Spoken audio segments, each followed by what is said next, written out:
ಒಂದ್ಸಲ ನಾನೇನು ನಿದ್ದೆ ಮಾಡಬೇಕು ಅಂತ ಕಣ್ಣನ್ನು ಹೀಗೆ ಕ್ಲೋಸ್ ಮಾಡಿದ್ದೆ, ಕಣ್ಣು ತೆರೆಯೋಕೆ ಆಗ್ತಾ ಇಲ್ಲ.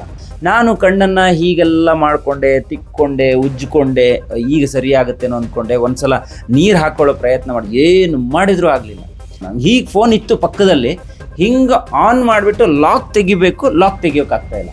1 ಗಂಟೆಗೆ ನನಗೆ ಮತ್ತೆ ಪುನಃ ಇದೇ ಕಣ್ಣು ನೋವಿಂದನೇ ಎಚ್ಚರ ಆಯಿತು. ಎಚ್ಚರ ಆದಾಗ ಕಣ್ಣು ಓಪನ್ನೇ ಮಾಡೋಕ್ಕಾಗಲ್ಲ. ಲಿಟ್ರಲಿ ನನ್ನ ಕಣ್ಣು ಕಂಪ್ಲೀಟಾಗಿ ಹೋಯ್ತು ಅಂತ ನಾನು ಅಂದ್ಕೊಂಡೆ. ಆನ್ಲೈನಲ್ಲಿ ನಂಬರ್ ತಗೊಂಡು ನಾರಾಯಣ ನೇತ್ರಾಲಯಕ್ಕೆ ನಾವು ಕರೆ ಮಾಡಿದ್ವಿ. ಸರ್ ಇಮ್ಮಿಡಿಯೇಟ್ ಬನ್ನಿ, ನೀವು ಟೈಮ್ ವೇಸ್ಟ್ ಮಾಡಬೇಡಿ ಅಂತ ಹೇಳಿದ್ರು. ಎಲ್ರಿಗೂ ನಮಸ್ಕಾರ, ನಾನು ಸಂದೀಪ್ ಶೆಟ್ಟಿ ಹೆಗ್ಗದ್ದೆ. ಸಮಾಚಾರ ಸಂದೀಪ್ ಯೂಟ್ಯೂಬ್ ಚಾನಲ್ಗೆ ನಿಮ್ಮೆಲ್ಲರಿಗೂ ಕೂಡ ಆತ್ಮೀಯವಾದ ಸ್ವಾಗತ.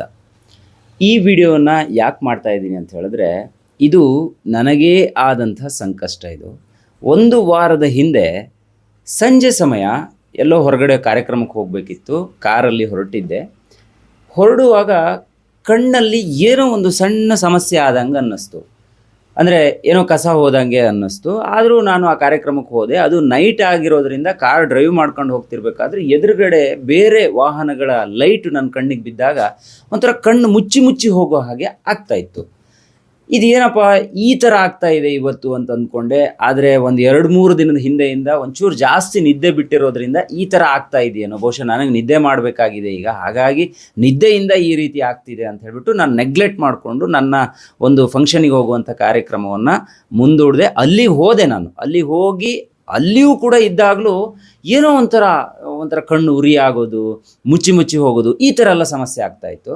ಸರಿ ಮನೆಗೆ ಬರೋಣ ಅಂತ ಬಂದೆ. ರಾತ್ರಿ 12 ಗಂಟೆ ಆಗಿತ್ತು. ಇನ್ನೇನು ಮನೆ ಹತ್ರ ಬರ್ತಿರ್ಬೇಕಾದ್ರೆ ಯಾವುದೋ ಒಂದು ಕಾರಿನ ಲೈಟ್ ನೇರವಾಗಿ ಕಣ್ಣಿಗೆ ಬಿದ್ದಿರೋದ್ರಿಂದ 1-2-3 ಸೆಕೆಂಡ್ ಕಣ್ಣು ಮುಚ್ಚಿ ಹೋದಂಗೆ ಆಗೋಯ್ತು ನನಗೆ. ಮನೆ ನಿಯರ್ ಇದ್ದೆ ನಾನು. ಸೊ ಈ ಥರ ನನ್ನ ಜೀವಮಾನದಲ್ಲೇ ಹಿಂಗಾಗಿಲ್ಲ. ಏನು ಸಮಸ್ಯೆ ಆಗ್ತಿದೆ? ಕಣ್ಣಿಗೆ ಕಸ ಹೋದರೆ ನಮ್ಮ ಕಸ ಅಡ್ಡ ಬಂದಿರೋ ಥರ ಅಥವಾ ಚುಚ್ಚೋ ಥರ ಏನಾದರೂ ಆಗಬೇಕು. ಆದರೆ ಇಲ್ಲ, ಆ ಥರ ಆಗ್ತಾಯಿಲ್ಲ.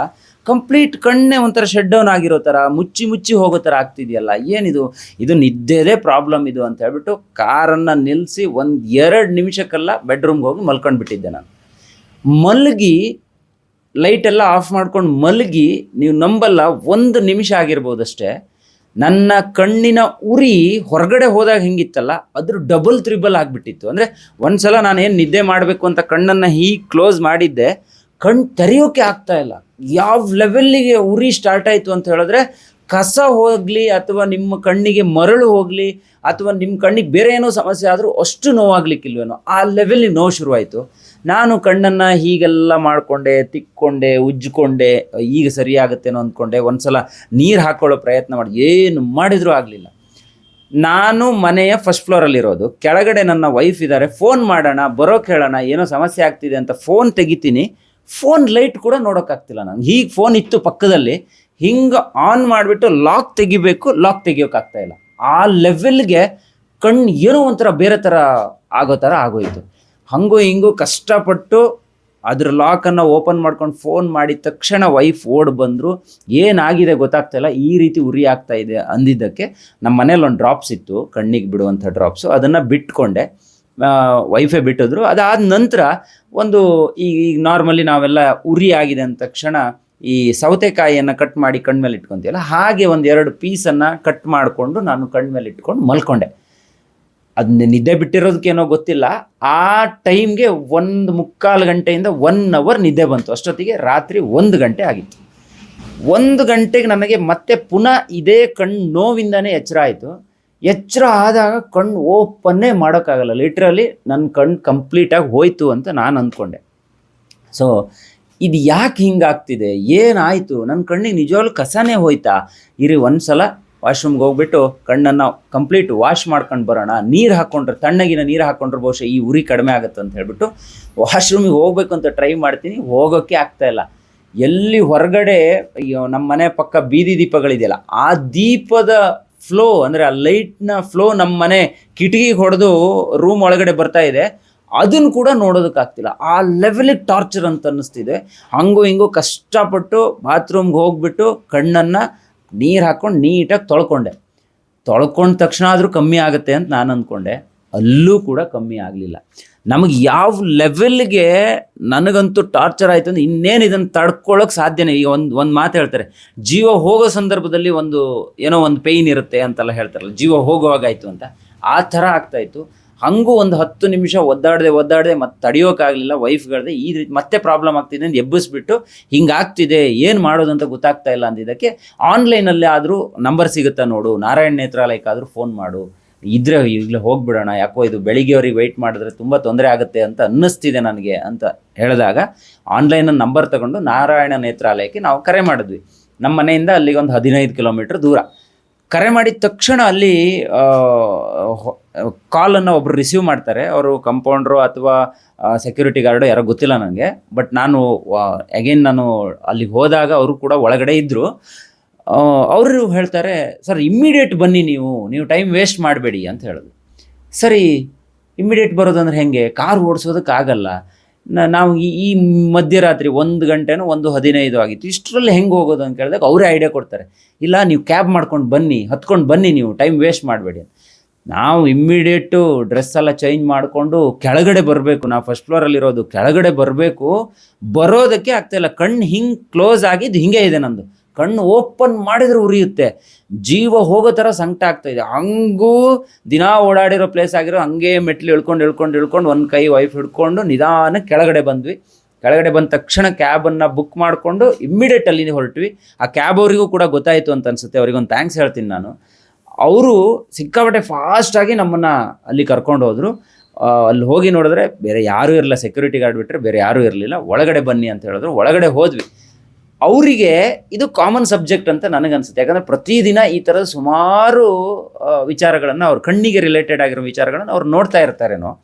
ನಾವು ಒಳಗಡೆ ಹೋದ ತಕ್ಷಣ ಕೂತ್ಕೊಳ್ಳಿ, ಡಾಕ್ಟ್ರು ಬರ್ತಾರೆ ಅಂತ ಹೇಳಿದ್ರು. ಒಬ್ಬರು ಲೇಡಿ ನೈಟ್ ಡಾಕ್ಟ್ರ್ ಒಬ್ಬರು ಬಂದರು. ಅವ್ರು ಬರೋದಕ್ಕೊಂದು 2-3 ನಿಮಿಷ ಟೈಮ್ ಆಗಿತ್ತು. ಆ 2-3 ನಿಮಿಷ ಟೈಮಲ್ಲಿ ನನಗೆ ಎಷ್ಟು ಬೇಗ ಇವ್ರು ಬರ್ತಾರೆ, ನನ್ನ ಕಣ್ಣನ್ನು ನೋಡ್ತಾರೆ ಅಂತ ಅನ್ನಿಸ್ತು. ಬಂದ ತಕ್ಷಣ ಕೂತ್ಕೊಳ್ಳಿ, ಕಣ್ಣನ್ನು ಓಪನ್ ಮಾಡಿ ಅಂತ ಏನೋ ಒಂದು ಟಾರ್ಚ್ ಹಾಕಿದ್ರು.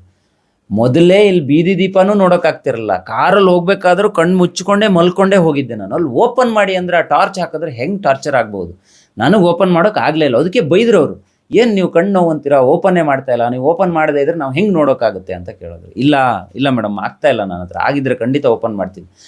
ಆ ಮೂಮೆಂಟಿಗೆ ಅವ್ರಿಗೆ ಐಡಿಯಾ ಬಂತು ಅನಿಸುತ್ತೆ. ಯಾವುದೋ ಒಂದು ಸಣ್ಣ ಡ್ರಾಪನ್ನು ಕಣ್ಣಿನ 2 ಇಲ್ಲಿ ಹಾಕಿದ್ರು, ಈ ರೆಪ್ಪೆ ಮೇಲ್ಗಡೆ ಹಾಕಿದ್ರು. ವಿದಿನ್ 2 ಸೆಕೆಂಡ್ಸಲ್ಲಿ ನಾನು ನಾರ್ಮಲ್ ಆಗೋದೆ. ಅಂದರೆ ಎಂಥ ಪೇಯ್ನ್ ಇತ್ತು ಎಲ್ಲ ಕ್ಲಿಯರ್ ಆಗೋಯ್ತು. ಏನು ಇಚ್ಚಿಂಗ್ ಇಲ್ಲ ಅಥವಾ ಏನು ಉರಿ ಇಲ್ಲ, ಏನೂ ಇಲ್ಲ, ಎಲ್ಲ ಕ್ಲಿಯರ್ ಆಗೋಯ್ತು. ಮೇಡಮ್ ಸರಿ ಆಯ್ತಲ್ಲ ನನ್ನ ಕಣ್ಣು ಅಂತ ಹೇಳಿದೆ. ಅವ್ರು ಏನು ಮಾತಾಡಲಿಲ್ಲ, ಸುಮ್ಮನೆ ಆಗ್ಬಿಟ್ರು. ಇಲ್ಲ ಬನ್ನಿ ಒಳಗಡೆ ಅಂತ ಮತ್ತೆ ಕರ್ಕೊಂಡು ಹೋದರು. ಎಲ್ಲ ಬಗೆಯ ಚೆಕಪ್ಗಳನ್ನು ಕೂಡ ಮಾಡಿದ್ರು. ಅಷ್ಟೊತ್ತಿಗಾಗಲೇ ಒಂದು 5 ನಿಮಿಷ ಆಗಿರಬಹುದು ಅಂತ ಅನ್ಕೊತೀನಿ. ಸಂಖ್ಯೆಗಳನ್ನು ಓದೋಕೆ ಹೇಳಿದ್ರು, ಅಥವಾ ಕಣ್ಣಿನ ಅದೇನೇನೋ ಗ್ಲಾಸ್ಗಳನ್ನು ಹಾಕಿ ಕರೆಕ್ಟಾಗಿದೆಯಾ ನೋಡಿದ್ರು. ಎಲ್ಲ ಥರದಲ್ಲೂ ಓಕೆ ಇತ್ತು ನನ್ನ ಕಣ್ಣು, ಏನೂ ಪ್ರಾಬ್ಲಮ್ ಇರಲಿಲ್ಲ. ಎಲ್ಲ ಸರಿ ಇದೆಯಲ್ಲ, ಎಲ್ಲ ಸರಿ ಇದೆ, ನಿಮಗೇನು ಸಮಸ್ಯೆ ಇಲ್ಲ ಅಂತಲೂ ಹೇಳಿದ್ರು. ಅದೇ ಟೈಮಿಗೆ ನನ್ನ ವೈಫು ಈಚೆ ನಮಗೆ ಫೋನ್ ಕರೆಯನ್ನು ಸ್ವೀಕರಿಸಿದವರು ಒಬ್ರು ಇದ್ದಾರಲ್ಲ, ಅಲ್ಲಿ ಕಾಂಪೌಂಡ್ ಅಂತ ಅನಿಸುತ್ತೆ, ಅವರು ಹೊರಗಡೆ ಕೂತ್ಕೊಂಡಿದ್ರು. ಅವ್ರ ಹತ್ರ ಇವ್ರು ಹೋಗಿ ಕೇಳಿದ್ರು, ಸರ್ ಇಲ್ಲಿ ನೋಡಿದ್ರು ಅಷ್ಟು ನೋವಾಯಿತು, ಇಲ್ಲಿ ಬಂದು ಅದೊಂದು ಡ್ರಾಪ್ ಬಿಟ್ಟ ತಕ್ಷಣ ಸರಿ ಆಗೋಯ್ತಲ್ಲ, ಅದು ಜಸ್ಟ್ 2 ಸೆಕೆಂಡ್ಸಲ್ಲಿ ಸರಿ ಆಯ್ತಲ್ಲ, ಸರಿ ಆಗಿದೆ ಅನಿಸುತ್ತಲ್ವಾ, ನಾವು ಹೋಗ್ಬೋದಲ್ವಾ ಅಂತ ಕೇಳಿದ್ರು. ಇನ್ನೂ ಏನೋ ಚೆಕಪ್ ಮಾಡ್ತಾ ಇದ್ದಾರಲ್ಲ, ಬೇಕಾ ಅದು, ನಾವು ಹೋಗ್ಬೋದಲ್ವಾ ಅಂತ ಕೇಳಿದ್ದಕ್ಕೆ ಅವರು, ಇಲ್ಲ ಇನ್ನೊಂದು 5 ನಿಮಿಷ ತಡೀರಿ, ಮತ್ತೆ ಪುನಃ ಶುರುವಾಗುತ್ತೆ ಅವರಿಗೆ ಅಂತ. ಅವ್ರು ಹೇಳಿದ ತಕ್ಷಣ ನಂದಲ್ಲಿ ಒಳಗಡೆ ಟಿ ವಿಲಿ ನಂಬರ್ ಓದೋಕೆ ಹೇಳಿದ್ದು, ಅಥವಾ ಅದೇನೇನೋ ಗ್ಲಾಸ್ ಹಾಕಿ ಚೆಕ್ ಮಾಡಿಸಿ ಎಲ್ಲ ಕ್ಲಿಯರ್ ಆಯಿತು. ಹೊರಗಡೆ ಕೂತ್ಕೊಳ್ಳಿ, ನಾನು ಮೆಡಿಸಿನ್ ಕೊಡ್ತೀನಿ ಅಂತ ಹೇಳಿದ್ರು. ನಾನು ಕೂತ್ಕೊಂಡಿದ್ದೆ, ನಂಗೆ ಕೇಳಿಸ್ತಾ ಇತ್ತು ಅವ್ರು ಹೇಳಿದ್ದು, ಇನ್ನು 5 ನಿಮಿಷ ತಡೀರಿ, ಅವ್ರಿಗೆ ಆಗುತ್ತೆ ನೋಡಿ ಮತ್ತೆ ಪುನಃ ಅಂತ. ಒಬ್ಬ ಕಣ್ಣಲ್ಲೂ ಇಷ್ಟೊಂದು ಸಮಸ್ಯೆ ಇದೆಯಾ? ಅತ್ಯಂತ ಸೂಕ್ಷ್ಮ ಒಂದು ಅಂಗ ಅದು, ಅದನ್ನು ತುಂಬ ಕೇರ್ಫುಲ್ಲಾಗಿ ಇಟ್ಕೋಬೇಕು ಅನ್ನೋದು ನನಗೂ ಕೂಡ ಗೊತ್ತು, ನಾನು ಓದಿದ್ದೆ. ಈ ವಿಡಿಯೋದಲ್ಲಿ ನಿಮ್ಮ ಕೊನೆಯಲ್ಲಿ ಹೇಳ್ತೀನಿ ನಾನು ಎಷ್ಟು ಇಂಪಾರ್ಟೆಂಟ್ ನಮ್ಮ ಕಣ್ಣು ಅನ್ನೋದು ಗೊತ್ತಾಗುತ್ತೆ ಅಂತ, ಮತ್ತು ಹೆಂಗೆ ಇಟ್ಕೋಬೇಕು, ಏನು ತಪ್ಪು ಮಾಡ್ತಿದ್ದೀವಿ ಅನ್ನೋದನ್ನು ನಾನು ಹೇಳ್ತೀನಿ, ಕೊನೆಯವರೆಗೆ ನೋಡಿ. ಅದಾದ ನಂತರ ಅವ್ರು ಏನು ಹೇಳಿದ್ರಲ್ಲ, ಅವ್ರು ಹೇಳಿ ಕರೆಕ್ಟ್ 5 ನಿಮಿಷಕ್ಕೆ ಮತ್ತೆ ಪುನಃ ಹಾಗೆ ಶುರುವಾಗೋಯ್ತು. ಯಾವ ಲೆವೆಲಿಗೆ ಶುರುವಾಯಿತು ಅಂದರೆ, ನನಗೆ ಮನೆಯಲ್ಲಿ ಹೆಂಗೆ ಅದು ಟಾರ್ಚರ್ ಆಗ್ತಾಯಿತ್ತು, ಅಥವಾ ಹೆಂಗೆ ಉರಿ ಆಗ್ತಾಯಿತ್ತು, ಹೆಂಗೆ ನೀರು ಬರ್ತಾಯಿತ್ತು, ಹಾಗೆ ಶುರುವಾಯಿತು. ಮತ್ತು ಪುನಃ ಎಗೈನ್ ನನ್ನ ಕಣ್ಣು ಕ್ಲೋಸ್ ಆಗೋಕ್ಕೆ ಶುರುವಾಯಿತು. ಮತ್ತೆ ಎಲ್ಲ ಬ್ಲ್ಯಾಂಕು, ಏನು ಕಾಣಿಸ್ತಿಲ್ಲ, ತುಂಬ ಕ್ಲೋಸ್ ಆಯಿತು. ನಾನು ನಿಜವಾಗ್ಲೂ ಸರಿ ಹೋಗುತ್ತಂತ ಅಂದ್ಕೊಂಡೇ ಇಲ್ಲ ನಾನು ಇಲ್ಲಿಂದಲ್ಲಿ ಹೋಗೋವರೆ. ನನಗೆ ಒಂದು ಒಂದು 2 ಥರದ ಡ್ರಾಪ್ಸು ಒಂದು ಟ್ಯೂಬನ್ನು ಬರೆದು ಕೊಟ್ಟರು. ಅದು ಇಲ್ಲಿದೆ ನೋಡಿ, ಇದೇ ಬಾಕ್ಸ್ ಅದು. ಸೊ ಇಲ್ಲಿ ಡಾಕ್ಟ್ರು ಬರ್ಕೊಟ್ಟಿರುವಂಥ ಪ್ರಿಸ್ಕ್ರಿಪ್ಷನ್ ಲೆಟರ್ ಇಲ್ಲಿದೆ ನೋಡಿ. ಸೊ ಇದನ್ನು ಅಲ್ಲಿ ಬರ್ಕೊಟ್ರು, ಒಬ್ಬರು ಲೇಡಿ ಡಾಕ್ಟ್ರು ಬರ್ಕೊಟ್ರು. ಆದರೆ ಇದರಲ್ಲಿ 2 ಥರದ ಡ್ರಾಪ್ಸು, ಒಂದು ಜೆಲ್ ಇದೆ. ಈ ಜೆಲ್ ನನಗೆ ಅಲ್ಲಿ ಸಿಗಲಿಲ್ಲ, ಆದರೆ ಇವೆರಡು ಡ್ರಾಪ್ಸ್ ಸಿಕ್ತು. ನಾನು ಅಲ್ಲೇ ಮಲ್ಕೊಂಡು ಇದನ್ನು ಇಲ್ಲೇ ಹಾಕ್ಕೊಂಡು ಹೋಗ್ತೀವಿ ಸರ್, ಯಾಕೋ ತಡ್ಕೊಳ್ಳೋಕೆ ಆಗ್ತಾ ಇಲ್ಲ, ನೋಯ್ತಿದೆ ಅಂತ. ಆಯಿತು ಸರ್, ನೀವು ಹಾಕ್ಕೊಂಡೇ ಹೋಗಿ ಅಂತ ಹೇಳಿದ್ರು. ನಾನು ಹಾಕ್ಕೊಂಡ ತಕ್ಷಣ ಸ್ವಲ್ಪ ರಿಲೀಫ್ ಆಗೋಕ್ಕೆ ಶುರುವಾಯಿತು. ಅವ್ರು ಹೇಳಿದ್ರು ನನಗೆ, ಸರ್ ಇದು ನಿಮಗೆ ಮಾತ್ರ ಅಲ್ಲ, ಈ ರೀತಿ 10 ಜನರು ನಮ್ಮ ಹತ್ರಕ್ಕೆ ಈ ಥರದ ಸಮಸ್ಯೆ ಇದೆ ಅಂತ ಬರ್ತಾರೆ. ನಾನು ಪ್ರತಿದಿನ ನೋಡ್ತಾ ಇರ್ತೀನಿ. ಇದು ಏನಾಗುತ್ತೆ ಏನು ಅಂತ ಗೊತ್ತಿಲ್ಲ. ಕಣ್ಣಿಗೆ ಕಸ ಹೋಗಿ ಆಗ್ಬೋದು, ಅಥವಾ ಅಲರ್ಜಿಯಿಂದ ಆಗ್ಬೋದು, ಅಥವಾ ಕಣ್ಣನ್ನು ತುಂಬ ಸ್ಟ್ರೆಸ್ ಮಾಡ್ಕೊಂಡಿರೋದ್ರಿಂದ ಆಗ್ಬೋದು, ಅಥವಾ ನಿದ್ದೆಗೆಟ್ಟಿರೋದ್ರಿಂದ ಆಗ್ಬೋದು. ಆದರೆ ಈ ಥರ ಆಗ್ತಾ ಇದೆ. ತುಂಬ ಜನ ಭಯ ಬೀಳ್ತಾರೆ. ಇದು ನೀವು ಹೆಗ್ಗದ್ದೆ ಸ್ಟುಡಿಯೋದರಲ್ವಾ, ನಾನು ನಿಮ್ಮ ವೀಡಿಯೋಸನ್ನು ನೋಡಿದ್ದೀನಿ, ಇದ್ರ ಬಗ್ಗೆ ಮಾಹಿತಿ ಕೊಡಿ ಅಂತಲೂ ಕೂಡ ಹೇಳಿದ್ರು ಅವರು. ಸೊ ಹಾಗಾಗಿ ಈ ವಿಡಿಯೋನ ಮಾಡ್ತಾ ಇದ್ದೀನಿ. ಇದು ಅವ್ರು ಕೊಟ್ಟಿರುವಂಥ ಮೆಡಿಸಿನ್ನು. ಯಾರಿಗಾದರೂ ಸಡನ್ನಾಗಿ ಈ ಥರದ್ದು ಏನಾದರೂ ಸಮಸ್ಯೆ ಆದರೆ ಬಹುಶಃ ಇದನ್ನು ಬಳಕೆ ಮಾಡ್ಬೋದೇನೋ, ಆದರೂ ಡಾಕ್ಟರಿಗೆ ತೋರಿಸೋದು ತುಂಬ ಸೂಕ್ತ ಆಗಿರುತ್ತೆ. ಈ ಡ್ರಾಪ್ಸನ್ನು ನಾನು ಅಲ್ಲಿ ಮಲ್ಕೊಂಡು ಹಾಕ್ಕೊಂಡೆ. ಇದು ನನಗಲ್ಲಿ ಸಿಗಲಿಲ್ಲ, ನೆಕ್ಸ್ಟ್ ಡೇ ಹಾಕ್ಕೊಂಡೆ. ಇದು ಕಣ್ಣಿನ ಒಳಗೆ ಏನಾದರೂ ಕಸಗಳಿದ್ದರೆ ಅಥವಾ ಏನಾದರೂ ಅಲರ್ಜಿ ಆಗಿದರೆ ಕಂಪ್ಲೀಟ್ಲಿ ಹೀಲ್ ಮಾಡುತ್ತಿದ್ದು. ನಾನು ಹೇಳೋದು, ಈ ಥರದ ಕಿಟ್ಗಳನ್ನು ನಾವು ಮನೆಯಲ್ಲಿ ಇಟ್ಕೊಳ್ಳೋದು ಬಹಳ ಸೂಕ್ತ ಈ ಸಂದರ್ಭಕ್ಕೆ. ಯಾರಿಗೆ ಏನಾಗುತ್ತೆ, ಯಾವ ಸಮಯಕ್ಕೆ ಏನಾಗುತ್ತೆ ಅನ್ನೋದು ಗೊತ್ತಾಗಲ್ಲ. ನನಗೆ ಒಂದು ಸಣ್ಣ ಕಣ್ಣಿನ ವಿಚಾರಕ್ಕೆ ಇಷ್ಟು ಸಮಸ್ಯೆ ಆಯಿತು ಅಂದರೆ ನೀವು ಬಿಲೀವೇ ಮಾಡಲ್ಲ. ಇದು ಆಗಿರೋದು ಸಂಜೆ 6:30-7 ಗಂಟೆಯಿಂದ ಶುರುವಾಗಿದ್ದಿದ್ದು ರಾತ್ರಿ 2-2:30 ಗಂಟೆವರೆಗಿತ್ತು. ಇಷ್ಟೆಲ್ಲ ಆಯ್ತಲ್ಲ, ಮತ್ತೇನು ಕಣ್ಣು ಫುಲ್ಲು ಓಪನ್ ಮಾಡೋಕ್ಕಾಗ್ತಿರಲಿಲ್ಲ, ಸ್ವಲ್ಪ ಓಪನ್ ಮಾಡೋಕ್ಕಾಗ್ತಾಯಿತ್ತು. ನಾನು ಅಲ್ಲಿಂದ ಮತ್ತೆ ಕ್ಯಾಬ್ ಮಾಡ್ಕೊಂಡು ಹೊರಟು ಮನೆಗೆ ಬರುವಾಗಲೂ ನಾನು ಕ್ಯಾಬಲ್ಲಿ ಮಲ್ಕೊಂಡೇ ಬಂದೆ. ಅಂದರೆ ಹೊರಗಿನ ಲೈಟ್ ನೋಡಿದ್ರೆ ಅಗೇನ್ ಹಾಗೆ ಆಗ್ತಾಯಿತ್ತು, ಅದು ಇಮ್ಮಿಡಿಯೇಟ್ ಸರಿ ಹೋಗೋದಿಲ್ಲ ಅನ್ನೋದು ನನಗೆ ಗೊತ್ತಾಯಿತು. ಅವ್ರು ಹೇಳಿದ್ರು, 1-2 ದಿನ ನೀವು ಯೂಸ್ ಮಾಡಿ, ಇನ್ನೂ ನಿಮ್ಗೆ ಇದೇ ಥರ ಸಮಸ್ಯೆ ಇದ್ದರೆ ಮತ್ತೊಮ್ಮೆ ನೀವು ಬರಬೇಕು ಅಂತಲೂ ಹೇಳಿದ್ರು. ನಂಗೆ ಆ ಥರ ಸಮಸ್ಯೆ ಆಗಲಿಲ್ಲ, ಅಲ್ಲಿ ಕ್ಲಿಯರ್ ಆಯಿತು. ಮನೆಗೆ ಬಂದೆ. ನಾನು ಮನೆಗೆ ಬಂದು ಮಲ್ಕೊಂಡೆ. ಈ ಮೆಡಿಸಿನ್ನ ಮತ್ತೆ ಒಂದು 2-3 ಸಲ ರಾತ್ರಿ ನಾವು ಮಲ್ಕೊಂಡ್ವಿ. ಅಗೇನು ನೆಕ್ಸ್ಟ್ ಡೇ ಬೆಳಿಗ್ಗೆ ಎದ್ದಾಗ ಸ್ವಲ್ಪ ರಿಲೀಫ್ ಇತ್ತು. 100% ಅಂತಲ್ಲ, ಒಂದು 60% ರಿಲೀಫ್ ಇತ್ತು. ಬೆಳಿಗ್ಗೆ ನಮ್ಮ ಎಡಿಟರ್ ಇಲ್ಲೇ ಇದ್ದಾರೆ ನೋಡಿ, ಇವ್ರು ಹೋಗಿ ಎಲ್ಲೋ ಹುಡುಕೊಂಡು ಸಿಗಲಿಲ್ಲ. ಅದು ಆದರೂ ಒಂದು 2-3 ಕಡೆ ಎಲ್ಲ ಹೋಗಿ ಒಂದು ಮೆಡಿಕಲ್ ಶಾಪಲ್ಲಿ ಈ ಟ್ಯೂಬ್ ಸಿಕ್ತು. ಅದನ್ನು ತಂದರು, ಮತ್ತೆ ಹಾಕ್ಕೊಂಡು ಅಗೈನ್ ಕಣ್ಣು ಒಳಗಡೆ ಇಲ್ಲಿ ಹಾಕ್ಕೋಬೇಕು, ಅದು ಇಲ್ಲಿಂದ ಇಲ್ಲಿವರೆಗೆ ಹಾಕ್ಕೊಂಡು ಮಲ್ಕೊಂಡೆ ನಾನು. ಅದನ್ನು ಅವತ್ತು ಮಲ್ಕೊಂಡು ಮಧ್ಯಾಹ್ನ ಎದ್ದವನು ಈಗ ಒಂದು 70% ಸರಿ ಹೋಗಿದೆ ಅಂತ ಅನ್ಸೋಕ್ಕೆ ಶುರುವಾಯಿತು. ಸರಿ, ಕೆಳಗಡೆ ಬರೋಣ, ಊಟ ಮಾಡೋಣ, ಇನ್ನು ಸ್ವಲ್ಪ ಏನು ಫ್ರೀ ಆಗಿದ್ದೀನಲ್ಲ, ಇವತ್ತಂತೂ ಆಫೀಸ್ಗೆ ಹೋಗೋಕ್ಕಾಗಲ್ಲ, ಟಿ ವಿ ಆದರೂ ನೋಡೋಣ ಅಂತ ಕೆಳಗೆ ಬಂದು ಟಿ ವಿ ಆನ್ ಮಾಡಿದ್ರೆ ಟಿ ವಿನ ನೋಡೋಕೆ ಆಗೋದೇ ಇಲ್ಲ. ನಿಮಗೆ ಇವತ್ತಿನ ದಿನದಲ್ಲಿ ನಾವೆಲ್ಲ ಮೊಬೈಲನ್ನು ಬೈ ಮಾಡೋಕ್ಕೆ ಹೋಗ್ತೀವಿ, ಟಿ ವಿಗಳನ್ನು ಬೈ ಮಾಡೋಕೆ. ನಾವಲ್ಲಿ ನೋಡೋದೇನು, ಸ್ಕ್ರೀನ್ ಚೆನ್ನಾಗಿ ಕಾಣುತ್ತಾ, ಕಲರ್ಫುಲ್ ಆಗಿದೆಯಾ, ವಾವ್ ಎಷ್ಟು ಚೆನ್ನಾಗಿ ಕಾಣಿಸ್ತಿದೆ, ಇದು 2K ಇದೆಯಾ, 4K ಇದೆಯಾ, 8K ಇದೆಯಾ, ಈ ಥರ ಎಲ್ಲ ನಾವು ಯೋಚನೆ ಮಾಡ್ತಾಯಿದ್ವಿ. ನಾನು ಅದೇ ಯೋಚನೆ ಮಾಡಿಕೊಂಡು ಹಾಗೆ ನೋಡಿಕೊಂಡೆ ಟಿ ವಿ ತಂದಿದ್ದು. ಆದರೆ ನನ್ನ ಕಣ್ಣಿನ ಸಮಸ್ಯೆ ಎದುರಾದಾಗ ನನಗನ್ಸಿದ್ದು, ನಮ್ಮ ಮನೆಯ ಟಿ ವಿ ಎಷ್ಟು ಹಾರ್ಶ್ ಆಗಿದೆ. ನಮ್ಮ ಕಣ್ಣಿಗೆ, ನಾವೆಲ್ಲ ಮುಂಚೆ ಡೂಮ್ ಟಿ ವಿಗಳನ್ನು ಯೂಸ್ ಮಾಡ್ತಿದ್ದು, LCD LED ಟಿ ವಿಗಳನ್ನು ನಾವು ಹಿಂದೆಲ್ಲ ಏನು ನೋಡಿದ್ದೀವಿ ಅವೆಲ್ಲ ಅಷ್ಟು ಪವರ್ಫುಲ್ ಇರಲಿಲ್ಲ. ಡೂಮ್ ಟಿ ವಿಗಳಲ್ಲಿ ಆ ಥರ ಕಣ್ಣಿಗೆ ಹಾರ್ಶ್ ಆಗಿರುವಂಥ ಅಂಶಗಳೇ ಇರಲಿಲ್ಲ ಅನ್ನೋದು ನನಗೆ ಮೊನ್ನೆ ಗೊತ್ತಾಗಿದ್ದು. ನೋಡಿ, ಆ ಟಿ ವಿನ ನೋಡ್ತಾ ಇದ್ದೆ, ಅದರಿಂದ ಬರ್ತಾ ಇರುವಂಥ ಲೈಟ್ಗಳು, ಇವತ್ತು 8K ರೆಸೊಲ್ಯೂಷನಲ್ಲಿ ನಾವು ವೀಡಿಯೋಸ್ಗಳನ್ನು ನೋಡ್ತೀವಿ, ಅದರಿಂದ ಆಗುವಂಥ ಪರಿಣಾಮ ನನ್ನ ಕಣ್ಣಿನ ಪ್ರಾಬ್ಲಮ್ ಆದಾಗ ನನಗೆ ಗೊತ್ತಾಯಿತು. ನಾನು ತುಂಬ ಜನರಿಗೆ ವಿಡಿಯೋ ಮಾಡೋ ಹಿಂದಿನ ಕಳಕಳಿಯ ಉದ್ದೇಶ ಇಷ್ಟ ಇತ್ತು. ಏನಂದರೆ, ನಾವು ಮೊಬೈಲನ್ನು ಎನಿ ಟೈಮ್ ನೋಡ್ತಾ ಇರ್ತೀವಿ. ಕಂಪ್ಯೂಟರ್ ಸ್ಕ್ರೀನ್ಗಳನ್ನು ನೀವು ಇಲ್ಲಿ ನೋಡಿ, ಈ ಕಂಪ್ಯೂಟರ್ ಸ್ವಲ್ಪ ಹಳೆ ಕಂಪ್ಯೂಟರ್, ಇದರ ಸ್ಕ್ರೀನ್ಗೂ ಈ ಹೊಸ ಕಂಪ್ಯೂಟರ್ ಸ್ಕ್ರೀನ್ಗೂ ಎಷ್ಟು ಡಿಫ್ರೆನ್ಸ್ ಇದೆ ಅಂತ ಹೇಳಿದ್ರೆ, ನಮಗೆ ಔಟ್ಪುಟ್ ತುಂಬ ಚೆನ್ನಾಗಿ ಕೊಡುತ್ತೆ, ಕಲರ್ ಕ್ಲಾರಿಟಿ ಕೊಡುತ್ತೆ, ಕಲರ್ ಗ್ರೇಡ್ ನಮ್ಗೆ ತುಂಬ ಅಕ್ಯುರೇಟಾಗಿ ಸಿಗುತ್ತೆ ಅನ್ನೋ ಕಾರಣಕ್ಕೆ ನಾವು ಕಂಪ್ಯೂಟರ್ಗಳನ್ನು ಯೂಸ್ ಮಾಡ್ತಾ ಇರ್ತೀವಿ. ಆದರೆ ಅದರಿಂದ ಬರುವಂಥ ಕೆಲವೊಂದು ಕಿರಣಗಳಿದೆಯಲ್ಲ, ಅದು ನಮ್ಮ ಎಂಟೈರ್ ಕಣ್ಣನ್ನು ಎಷ್ಟು ಬೇಯಿಸ್ಬೋದು, ಎಷ್ಟು ಹಾಳು ಮಾಡ್ಬೋದು ಅನ್ನೋದು ನನಗೆ ಆವತ್ತು ಗೊತ್ತಾಯಿತು. ಟಿ ವಿನ ನನಗೆ ನೋಡೋಕ್ಕೆ ಆಗಲಿಲ್ಲ.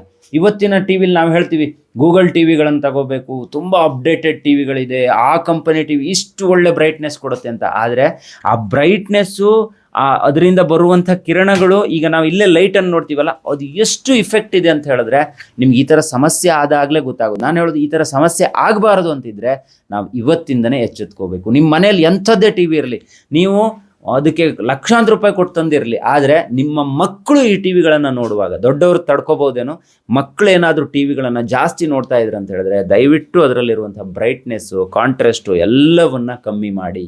ನೀವು ಕಮ್ಮಿ ಮಾಡಿ. ನಾನು ಇದನ್ನು ಅಡಕ ಮಾಡ್ಕೊಂಡಿದ್ದೀನಿ, ನಾನು ಕಮ್ಮಿ ಮಾಡಿದ್ದೀನಿ.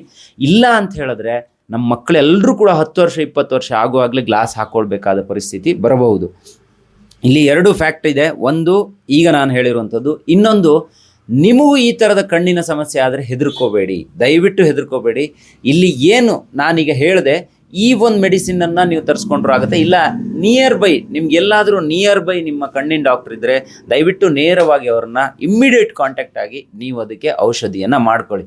ನಾನು ಅಷ್ಟೊತ್ತಿಗಾಗಲೇ ಈ ಟಿ ವಿ ಅಥವಾ ಮೊಬೈಲು ಇದರ ಹಾರ್ಶ್ ಲೈಟ್ಗಳ ಬಗ್ಗೆ ತಿಳ್ಕೊಂಡ್ಬಿಟ್ಟೆ. ನನಗೆ ಅನುಭವ ಆಗೋಯ್ತು. ಅದಕ್ಕೋಸ್ಕರ ಇವತ್ತಿಗೂ ನಾನು ಅಷ್ಟೊಂದು ಹಾರ್ಷನ್ನು ಯೂಸ್ ಮಾಡ್ತಾ ಇಲ್ಲ. ನಾನು ಅದನ್ನು ಬಿಟ್ಬಿಟ್ಟಿದ್ದೀನಿ. ಲೈಟ್ ಆದರೂ ಕೂಡ ಮಜಾ ಕೊಡ್ಬೋದು, ಆದರೆ ಆ ಮಜಾ ನಮ್ಮ ಜೀವನದ ಅಮೂಲ್ಯವಾದ ಅಂಗವನ್ನೇ ಕಿತ್ಕೊಳ್ಳುತ್ತೆ ಅಂತ ಹೇಳಿದ್ರೆ ಆ ಮಜಾನೇ ನಮಗೆ ಬೇಡ ಅಂತ ನನಗನ್ನಿಸ್ತು.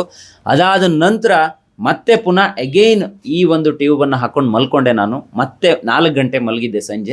ಸಂಜೆ 4 ಗಂಟೆ ಮಲ್ಕೊಂಡವನಿಗೆ ಮತ್ತೆ ಪುನಃ ನಿದ್ದೆ ಬಂತು. 7-7:30 ಎದ್ದಿದ್ದೆ. 7:30 ಎದ್ದ ನಂತರ ಕಂಪ್ಲೀಟ್ಲಿ 90% ರಿಲ್ಯಾಕ್ಸ್ ಅಂತ ಅನ್ನಿಸ್ತು. ಇಲ್ಲೊಂದು 2-3 ವಿಚಾರ. ಒಂದು, ನಾನು ಲೈಟ್ ಬಗ್ಗೆ ಹೇಳಿದೆ. ಒಂದು, ಕಣ್ಣನ್ನು ನಾವು ನೀಟಾಗಿ ಇಟ್ಕೋಬೇಕು. ಬೆಂಗಳೂರಂಥ ಸಿಟಿಲಿ ನಾವು ಓಡಾಡ್ತಿರ್ಬೇಕಾದ್ರೆ ಧೂಳು ಎಷ್ಟು ಹೋಗುತ್ತೆ, ಅಲ್ಲಿ ಇರುವಂಥ ಎಲ್ಲ ಈಗ ವಾತಾವರಣ ತುಂಬ ಕಲುಷಿತ ಆಗಿಬಿಟ್ಟಿದೆ. ಅದರಲ್ಲೂ ಈ ಸಣ್ಣ ಧೂಳಿನ ಕಣಗಳು ಕಣ್ಣೊಳಗೆ ಹೋಗಿ ಸ್ಟೋರ್ ಆಗಿ ಈ ಥರ ಸಮಸ್ಯೆಗಳು ಆಗ್ಬೋದು. ಅಂದರೆ ಅದೊಂಥರ ಇಟ್ಚಿಂಗ್ ಥರ ಸ್ಟಾರ್ಟ್ ಆಗುತ್ತೆ. ಕಣ್ಣೇನಾದರೂ ಓಪನ್ ಆಗಿಲ್ಲ ಅಂದ್ರೆ ಕಂಪ್ಲೀಟ್ಲಿ ಕತ್ತಲೆ ಆಗುತ್ತೆ. ನಾವು ಎಷ್ಟೇ ಹೋರಾಡಲಿ, ನಾವು ಎಷ್ಟೇ ಆಸ್ತಿ ಮಾಡಲಿ, ನಾವು ಏನೇ ಮಾಡಲಿ ಎಲ್ಲವೂ ಕೂಡ ಝೀರೋ ಆಗಿಬಿಡುತ್ತೆ. ಯಾವುದು ಬರೋದಿಲ್ಲ. ಏನಾದರೂ ಕಣ್ಣು ಇಲ್ಲದವರಿಗೆ ಆ ಪ್ರಪಂಚ ಹೆಂಗಿರುತ್ತೆ ಅನ್ನೋದು ಗೊತ್ತಿರ್ಬೋದು, ಆದರೆ ಕಣ್ಣಿದ್ದವನಿಗೆ ಕಣ್ಣಿಲ್ಲದ ಅರಿವಾದಾಗಲೇ ಅದರ ಅರಿವುತನ ಅವನಿಗೆ ಬರೋದು ಅಂತ ನಂಗೆ ಅನಿಸುತ್ತೆ. ಇನ್ನೊಂದು, ಕಣ್ಣನ್ನು ಸೇಫಾಗಿ ಇಟ್ಕೋಬೇಕು ಅನ್ನೋದನ್ನೂ ನಾನು ಕಲ್ತ್ಕೊಂಡೆ. ಮತ್ತೊಂದು ಬಹಳ ಮುಖ್ಯ ಹೇಳ್ತೀನಿ, ನಾವೆಲ್ಲ ತುಂಬ ಓಡಾಡ್ತಿದ್ದೀವಿ, ರೆಸ್ಟ್ಲೆಸ್ ಆಗಿ ಕೆಲಸ ಮಾಡ್ತಾಯಿದ್ದೀವಿ. ರಾತ್ರಿ ಎಷ್ಟೊತ್ತಿಗೋ ಬರ್ತೀವಿ, ಎಷ್ಟೊತ್ತಿಗೋ ಊಟ ಮಾಡ್ತೀವಿ, ಬೆಳಿಗ್ಗೆ ಇನ್ನೂ ಹೊಟ್ಟೆಪಾಡು, ಜೀವನ, ದುಡ್ಡು, ಕಾಸು, ಆಸ್ತಿ, ಅಂತಸ್ತು ಅಂತ ಹೇಳ್ಬಿಟ್ಟು ಬೆಳಿಗ್ಗೆ ಮತ್ತೆ ಎದ್ಕೊಂಡು ಹೊರಗಡೆ ಹೋಗ್ತೀವಿ. ರೆಸ್ಟನ್ನೇ ಕೊಡ್ತಾ ಇಲ್ಲ, ಸರಿಯಾಗಿ ಮಲಗ್ತಾ ಇಲ್ಲ, ನೈಟೆಲ್ಲ ಡ್ರೈವ್ ಮಾಡ್ತೀವಿ. ಈ ಥರ ಇರಬೇಕಾದ್ರೆ ಇನ್ನೊಂದು ವಿಚಾರ ನಾನು ತಿಳ್ಕೊಂಡಿದ್ದು, ನಾವೆಲ್ಲ ತುಂಬ ರೆಸ್ಟ್ ಮಾಡಬೇಕು. ನಮ್ಮ ಹಿರಿಯರು ಏನು 6 ಅವರ್ 8 ಅವರ್ ನಿದ್ದೆ ಮಾಡಲೇಬೇಕು ಅಂತ ಹೇಳಿದ್ದಾರೆ, ಅಟ್ಲೀಸ್ಟ್ ಅಷ್ಟಾದರೂ ನಿದ್ದೆ ಮಾಡಬೇಕು. ನಾನು ಆರೋಗ್ಯ ವಿಚಾರದಲ್ಲಿ ತುಂಬ ಕೆಲಸ ಕಾರ್ಯಗಳನ್ನು ಮಾಡಿದ್ದೀನಿ. ಕೆಲವೊಬ್ರು ಹೇಳ್ತಾರೆ ಮಧ್ಯಾಹ್ನ ಮಲಗಬಾರ್ದು, ನೀವು ಇಷ್ಟೊಂದು ಹೊತ್ತು ಮಲಗಬಾರ್ದು, ಆ ರೀತಿ ಎಲ್ಲ ಹೇಳ್ತಾರೆ. ಆದರೆ ನಿಮಗೇನಾದರೂ ರೆಸ್ಟ್ ಬೇಕು ಅಂತ ನಿಮ್ಮ ಬಾಡಿಗೆ ಅನಿಸಿದ್ರೆ ನೀವು ಆ ಟೈಮ್ ಯಾವುದೇ ಆಗಿರಲಿ ನಿದ್ದೆ ರೆಸ್ಟ್ ಮಾಡಿ ಅಂತ ಹೇಳೋದಕ್ಕೆ ಇಷ್ಟಪಡ್ತೀನಿ. ನೀವು ಜಾಸ್ತಿ ರೆಸ್ಟ್ ಮಾಡಿದಷ್ಟು ನಿಮ್ಮ ಕಣ್ಣಿನ ಆರೋಗ್ಯನೂ ಕೂಡ ತುಂಬ ಚೆನ್ನಾಗಿರುತ್ತೆ. ಕಣ್ಣಲ್ಲಿ ಈ ರೀತಿ ಸಮಸ್ಯೆ ಆದರೆ ಇಮ್ಮಿಡಿಯೇಟ್ ಎಚ್ಚೆತ್ಕೊಳ್ಳಿ. ಏನು ಗಾಬರಿ ಆಗೋ ಅವಶ್ಯಕತೆ ಇಲ್ಲ. ಇದಕ್ಕೆ ಮೆಡಿಸಿನ್ ಇದೆ, ಏನೂ ತೊಂದರೆ ಆಗಲ್ಲ. ಆದರೆ ಯಾವುದೋ ಒಂದು ಸಮಸ್ಯೆಯಿಂದ ಈ ರೀತಿ ಪ್ರಾಬ್ಲಮ್ ಇತ್ತೀಚೆಗೆ ಜಾಸ್ತಿ ಆಗ್ತಾ ಇದೆ ಅನ್ನೋದನ್ನು ನಾನು ಅಲ್ಲಿರುವಂಥ ಡಾಕ್ಟರು, ಕಂಪೌಂಡ್ರು ಇವರಿಂದನೇ ತಿಳ್ಕೊಂಡೆ. ಹಾಗಾಗಿ ಇದ್ರ ಬಗ್ಗೆ ಒಂದು ವಿಡಿಯೋ ಮಾಡಿದ್ದೀನಿ. ಈ ರೀತಿ ಸಮಸ್ಯೆ ನಿಮಗೂ ಆಗಿದೆಯಾ? ಆಗಿದ್ದರೆ ಒಂದು ಕಮೆಂಟ್ ಬಾಕ್ಸಲ್ಲಿ ಬರೀರಿ. ಮುಂದೆಯೂ ಕೂಡ ಇದೇ ಬಗೆಯ ಅನೇಕ ವಿಚಾರಗಳನ್ನು ಈ ವಾಹಿನಿಯಲ್ಲಿ ನಾನು ಹಂಚ್ಕೊತಾ ಹೋಗ್ತೀನಿ. ಯಾರಾದರೂ ಈ ವಿಡಿಯೋ ನೋಡಿ ನಿಮ್ಗೆ ಏನು ಅನ್ನಿಸ್ತು ಅನ್ನೋದನ್ನು ಬರೆಯೋದಕ್ಕೆ ಮುಕ್ತ ಅವಕಾಶ ಇದೆ. ಜೊತೆಗೆ ನಮ್ಮ ವಾಹಿನಿಯನ್ನು ಸಬ್ಸ್ಕ್ರೈಬ್ ಮಾಡ್ಕೊಂಡಿಲ್ಲ ಅಂದರೆ ಖಂಡಿತವಾಗಿಯೂ ಮಾಡ್ಕೊಳ್ಳಿ. ಇಲ್ಲಿ ಒಳ್ಳೆ ಇನ್ಫಾರ್ಮೇಷನ್ ನಾನು ಪ್ರತಿದಿನ ಕೊಡ್ತೀನಿ ಅಂತ ಹೇಳ್ತಾ ಇವತ್ತಿನ ಕಾರ್ಯಕ್ರಮವನ್ನು ಮುಗಿಸ್ತಾ ಇದ್ದೀನಿ. ಕಣ್ಣಿನ ಏನೇ ಸಮಸ್ಯೆ ಇದ್ದರೂ ಕಣ್ಣಿನ ತಜ್ಞರಲ್ಲಿ ಹೋಗಿ. ಈ ಥರದ ಸಮಸ್ಯೆ ಆದರೆ ಭಯ ಪಡಬೇಡಿ. ಇದು ಒಂದು ಕಾಯಿಲೆಯಾಗಿ ಇತ್ತೀಚೆಗೆ ಮಾರ್ಪಾಡು ಆಗ್ತಾ ಇದೆ. ಸೊ ಹಾಗಾಗಿ ಭಯ ಪಡೋ ಅವಶ್ಯಕತೆ ಇಲ್ಲ ಅಂತ ಹೇಳ್ತಾ, ಇದಕ್ಕೆ ಈ ಟ್ಯೂಬ್ಗಳು ಇದನ್ನೆಲ್ಲ ನಾನು ನಿಮಗೆ ಆನ್ ಸ್ಕ್ರೀನು ಕೊಟ್ಟಿದ್ದೀನಿ. ಅವ್ರ ಪ್ರಿಸ್ಕ್ರಿಪ್ಷನನ್ನು ಕೂಡ ನನಗೇನು ಕೊಟ್ಟಿದ್ದಾರೆ ಅದನ್ನು ಇಲ್ಲಿ ನಿಮಗೆ ಆನ್ ಸ್ಕ್ರೀನ್ ತೋರಿಸೋ ಪ್ರಯತ್ನವನ್ನು ಮಾಡಿದ್ದೀನಿ ಅಂತ ಹೇಳ್ತಾ, ಇದು ಈ ಹೊತ್ತಿನ ವಿಶೇಷ. Stay tune. ಕಣ್ಣಿನ ಆರೋಗ್ಯ ಚೆನ್ನಾಗಿಟ್ಕೊಳ್ಳಿ. ಕೇವಲ ಕಣ್ಣು ಮಾತ್ರ ಅಲ್ಲ, ನಮ್ಮ ಎಂಟೈರ್ ಸ್ಟ್ರಕ್ಚರ್, ನಮ್ಮ ಬಾಡಿ ಏನಿದೆ ಇದು ದೇವರು ಕೊಟ್ಟ ವರ. ಇದನ್ನು ತುಂಬ ಚೆನ್ನಾಗಿ ಫಸ್ಟ್ ಇಟ್ಕೊಳ್ಳೋಣ, ಉಳಿದಿದ್ದೆಲ್ಲ ಆಮೇಲೆ ನೋಡ್ಕೊಳ್ಳೋಣ ಅಂತ ಹೇಳ್ತಾ, ಸ್ಟೇ ಟ್ಯೂನ್. ಸಮಾಚಾರ ಸಂಧಿ.